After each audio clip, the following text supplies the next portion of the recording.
اور یہ دلچسپ بات ہے، اس کو میں ریلیٹ کروں، حضرت خواجہ قمر الدین سیالوی رحمۃ اللہ علیہ، سیال شریف کے جو بزرگ تھے، ان کے کوئی بزرگوں کے حوالے سے آتا ہے کہ وہ صحت ان کی ناساز تھی، تو کسی نے، مرید بڑے محبت والے ہوتے ہیں، تو کسی نے کہا حضرت فلاں ہندو حکیم بڑا سیانہ ہے، بڑا دانا ہے، اگر آپ اس سے دوائی لیں، علاج کرائیں تو شفا مل جائے گی۔ وہ ایک دفعہ کہا، 2 دفعہ کہا، 4 دفعہ کہا، تو آپ سنتے رہے اور آپ نے فرمایا اگر وہ سیانہ ہوتا تو خدا کو ایک نہ مان لیتا۔ علم کا جاننا، کس کا جاننا؟ اللہ کا جاننا، بے شک، پھر اللہ کے احکام کو جاننا، انبیاء اور رسل کو جاننا۔ مثلا قرآن پاک میں ایک مقام پر باقاعدہ اللہ تعالیٰ نے ارشاد فرمایا وَمِنْ آیَاتِهِ خَلْقُ السَّمَاوَاتِ وَالْأَرْضِ، اللہ کی نشانیوں میں سے ہے آسمان اور زمین بنانا، وَإِخْتِلَافُ أَلْسِنَتِكُمْ وَأَلْوَانِكُمْ، تمہاری زبانوں کا اختلاف اور تمہارے رنگوں کا اختلاف، یہ بھی اس کی نشانیوں میں سے ہے۔ اور آگے فرمایا اِنَّ فِي ذَلِكَ لَآيَاتٍ لِّلْعَالِمِينَ، ان سب میں نشانیاں ہیں ان کے لیے جو علم رکھتا ہے۔ بے شک، علم بیسیکلی رب کی معرفت کا نام ہے، اور جب یہ حاصل ہو جاتا ہے اس کے اثرات بھی ہوتے ہیں۔ یحییٰ ابن معین سے کسی نے پوچھا، کسی نے ان کو گالی دی، آپ نے نظر انداز کیا، تو ایک بندہ ساتھ تھا، اس نے کہا حضرت سنا ہے وہ گالی دے رہا ہے آپ کو؟ آپ نے فرمایا اگر میں نے بھی اس کو گالی دینی ہے تو میں نے علم کس لیے حاصل کیا، میرا اس کا فرق کیا رہے گا؟ فرق کیا ہے؟ تو اس لیے ضروری ہے، اسلام جس علم کی تلقین کرتا ہے وہ علم وہ ہے جو رب کے قریب کرتا ہے، بے شک، وہی نفع بخش ہے، اسی کو حاصل کرنا ہے۔ اور اسی کی وضاحت اللہ تعالیٰ نے قرآن پاک میں فرمائی انما یخشی اللہ من عبادہ العلماء، کہ اہل علم ہی ان کے دلوں میں رب کی خشیت ہوتی ہے۔ تو جو علم رب کے قریب کر دے وہ نفع بخش ہے، وہی اسلام کا مقصود ہے، اور یہی رسالت مآب صلی اللہ علیہ وسلم کی زندگی مبارک کا اسوہ ہے۔ صبح سویرے پاکستان، صبح سویرے پاکستان۔ پروفیسر نورید فاطمہ، آپ بتائیے گا کہ ایک معلم، اس کے اوصاف کیا ہیں؟ بہت شکریہ اقرا، ثاقب، آپ دونوں کو مارننگ شو کی میزبانی اس ماہ ربیع الاول میں مبارک، اور اتنا خوبصورت موضوع آج آپ نے چنا۔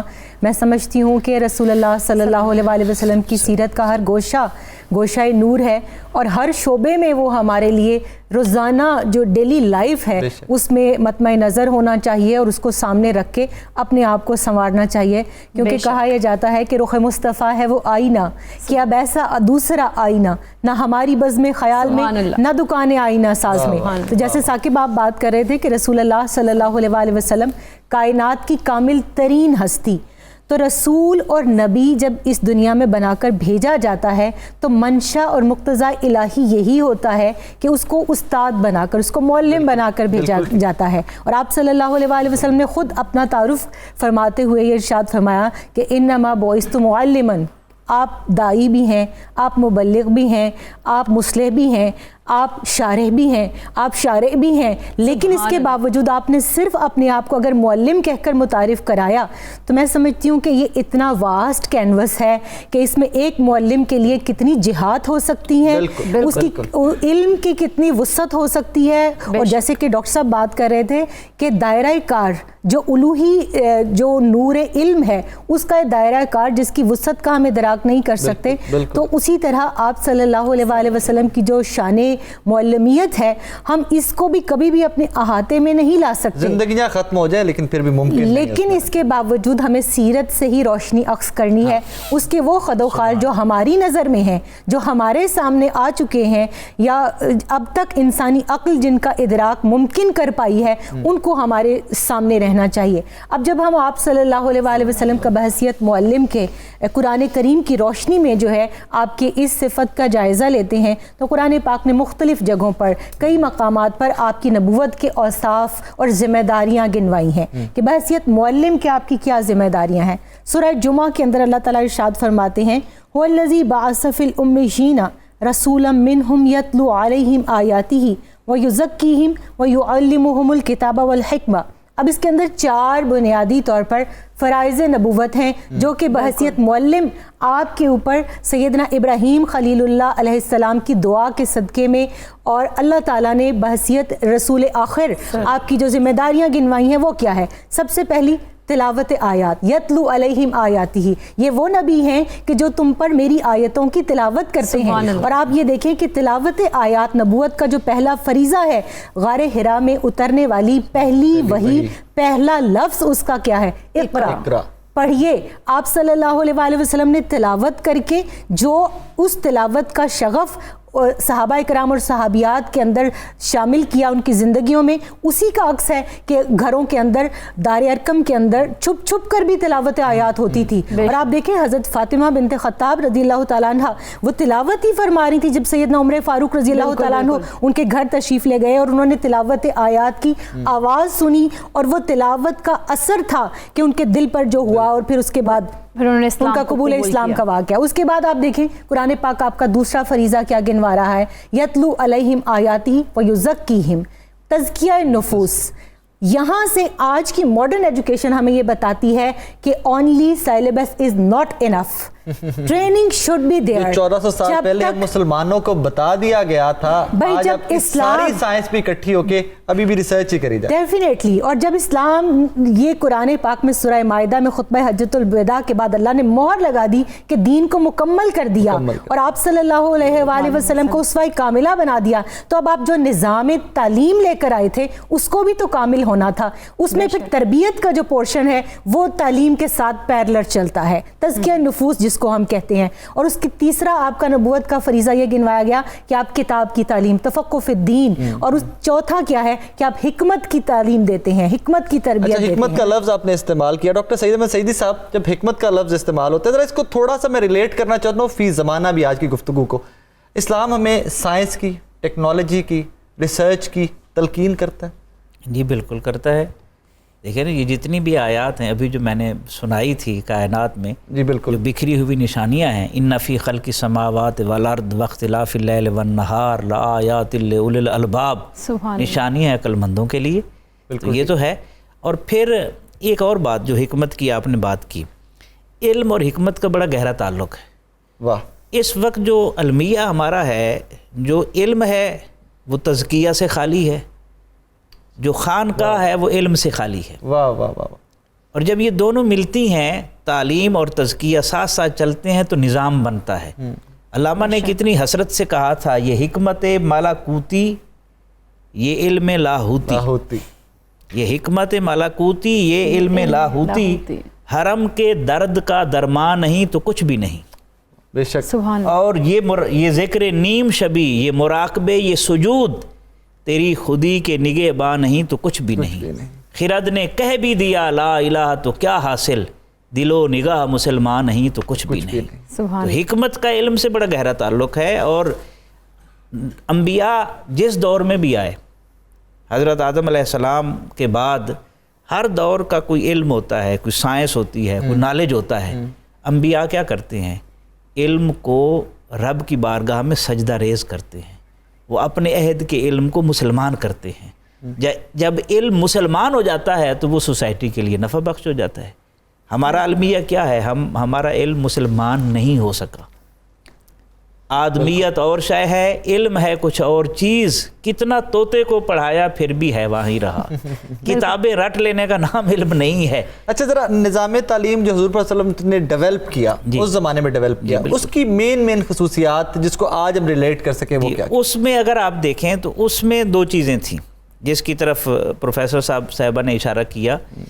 علم اور تزکیہ. تزکیہ پہلے تھا، علم بعد میں تھا. اب علم پہلے اور تزکیہ ہے ہی نہیں، وہ گیپ آ گیا. وہ مولا روم نے کہا علم را برتن زنی مارے بود.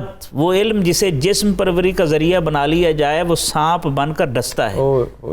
علم را بر جاں زنی یار بود. اور وہ علم جس کا تعلق دل کے ساتھ ہو، جس کے سوتے روح سے پھوٹتے ہیں، وہ قدم قدم پر دوست بن کر رہنمائی کرتا ہے. ہمارا علم اس وقت آپ دیکھیں اوورآل پاکستانی معاشرے میں، ہمارا علم لوٹنا سکھاتا ہے.